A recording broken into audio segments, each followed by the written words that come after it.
宜兰伊所有农民哦，因为无想要杀生，所以田里有福寿梨拢用捡的，人工是需要真济。伊找高中生来各到3工哦，按照劳基法，唔有薪水，搁有劳健保，咱做回来了解。你可以多搬一点嘛，因为反正都在搬运车上。甲做山工的高中生分配工课，学生囡仔互话清理，塞铁牛啊，送肥料，来田里开始落肥。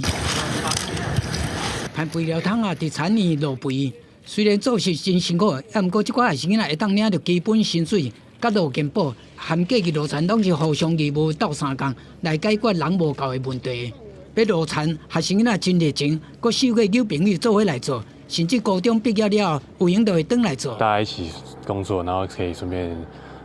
聊天，或是增加一下就感情，因为毕业嘛，就很少会见到。就是因为假日可能会无聊嘛，然后就是也可以来这边，也可以自己赚钱，然后也可以练一下体力。宜兰农民林俊明成立苏姓良好，甲农事公司化，伫圆山乡耕作友善稻米，伊不爱杀生，用双手捡福寿梨，所以需要真侪人工。我们用这种方式是有制度的，符合劳基法的方式在请员工，然后用这种方式在对待土地。